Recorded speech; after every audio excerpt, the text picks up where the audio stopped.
Stalin sir, தேர்தலுக்கு அப்புறம் நீங்க தோத்ததுக்கு அப்புறம் எப்படி எல்லாம் ஃபீல் பண்ண போறீங்கன்னு கொஞ்சம் சொல்லவா? ஏன்டா இந்த விஜய பாடா படுத்தணும், ஏன்டா இந்த விஜய வேதனைப்படுத்தணும், ஏன்டா இந்த விஜய்க்கு எதிராக சதி செஞ்சோம், ஏன்டா இந்த விஜய்க்கு எதிராக சூழ்ச்சி செஞ்சோம் நினைச்சு நினைச்சு நினைச்சு ஃபீல் பண்ண போறீங்க. மக்களே உங்களை ஃபீல் பண்ண வைக்க போறாங்க. நான் என்ன கெடுதல் செஞ்சுட்டேன் உங்களுக்கு? நீ சாப்பிட்ற சாப்பாட்டுல ஏதாவது மண்ணைக்கு அள்ளி போட்டானா? சார், ஸ்டாலின் சார்,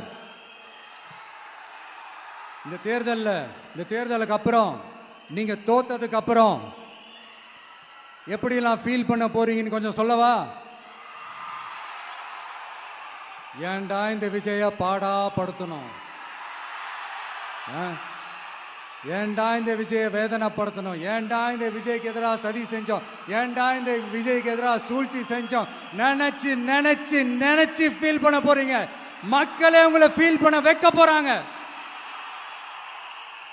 நான் என்ன கெடுதல் செஞ்சுட்டேன் உங்களுக்கு? நீ சாப்பிட்ற சாப்பாட்டுல ஏதாவது மண்ணைக்கு அள்ளி போட்டனா? உங்களுடைய ஆட்சியினுடைய லட்சணத்தை, உங்களுடைய ஊழலை, நீங்களும் மந்திரிகளும் அடிக்கிற கொள்ளைய மக்களுக்கு எடுத்து சொன்னேன். இதை சொல்லாம வேற என்னத்தை சொல்லுவாங்க? இப்ப இந்த கரூர் விஷயத்துக்கு வரேன். கரூர்ல என்ன நடந்ததுன்னு அந்த கரூர் மக்களை கேட்டாலே புட்டு புட்டு புட்டு வைப்பாங்க. ஏன் மேல பழிய தூக்கி போடுறீங்க? என்னமோ நாங்க அரசியலே பண்ண மாட்டோம், இந்த விஷயத்துலலாம் நாங்கள் அரசியலே பண்ண மாட்டோம் வீடியோ போட்டுவிட்டு போய் சட்டசபையில் உட்காந்துக்கிட்டு ஏன் மேலே பழி தூக்கி போடுறீங்க? லேட்டாக வந்துட்டாருன்னு போலீஸ் கொடுத்த டைம்ல நாங்க இருந்தேன். நாமக்கல்ல இருந்து கரூர் வர வழியில இருந்த மக்கள் எல்லாரையும் நான் என்ன அம்போன்னு விட்டுட்டு வர சொல்றீங்களா?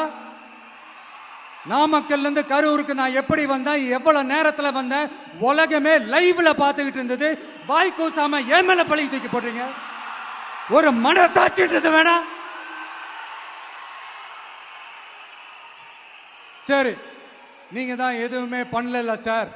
அப்புறம் ஏன் சார் 20 வருஷமா கரூர்ல மட்டுமே, கரூர் பகுதியில மட்டுமே போட்டி போட்ட உங்களுடைய ஒரு அடிமைய